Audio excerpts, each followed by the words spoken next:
I am Rajeswary Venkitaramanan, taking shorthand classes in YouTube for the past 1.5 years. Please subscribe, add, comment, public comments, share and like. 120 words, English shorthand dictation for 5 minutes. Okay, we can start. Group discussion on prospectus and potentials for increased rice production in South India, organized at Hyderabad. After the review of the papers presented and the discussions that followed, the group felt that the organizational arrangements and preparedness to achieve higher levels of rice production in Kharif are satisfactory. Regarding the action plan for the coming years, the following recommendations on various issues relating to Andhra Pradesh and Karnataka were made and adopted. Since research information is by and large available on varietal, cultural and manual practices, it is necessary to attain sizable production over considerably large area. An action plan should be drawn up jointly by the research institutes and the Department of Agriculture with pointed attention to the identified potential areas and carried through as a joint effort of the Agricultural University and the Department of Agricultural with the active involvement of the farmer. A package of practices and calendar of operation for action should be drawn up at the state level as also block and field levels. The action plans should necessarily be interdisciplinary on the research play side with interdepartmental coordination provided for the extension and administrative side. The package of practices have to be location and situation specific as far as practicable and should be derived out of the state level package of practices by local research workers and departmental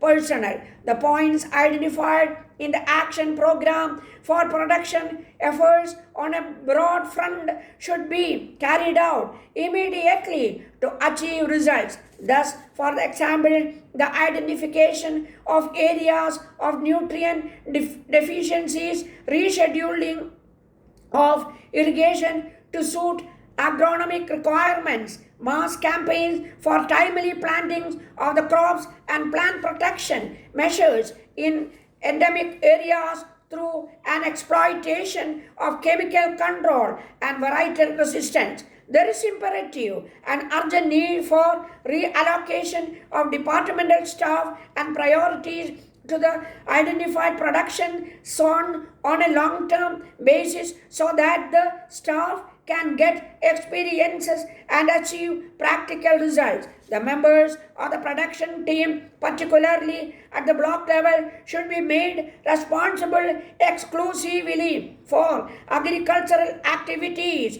during the production season. Adequate arrangements should be made for production monitoring and plant protection surveillance. The arrangements should be strengthened by forming strong joint diagnosis teams of research and departmental personnel to identify and correct field problems as they arise. Immediate attention needs to be paid to link training programs of departmental personnel and farmers to specific field production problems rather than general training programs. Thus, the diagnosis team personnel should be given training responsibilities so that the practical training pay off and production improves in a short term. In all such of these activities of field production problems and imparting training, the technical wings of the input agencies may actively involve themselves. Critical management practices or management deficiencies which contribute a large percentage to additional production may be identified and the action program concentrate on such items. For example, precision in plantation, depth of planting and plant density, etc. Placing of fertilizers, coupled with water management. Towards this end, an organized field labor training is recommended in an endeavor to take the various aspects of new technology to the farmers' fields. The involvement of a large number of extension officers of experience, knowledge, and communication skills constitutes the kingpin in an endeavor to increase production in all areas, including the potential zones.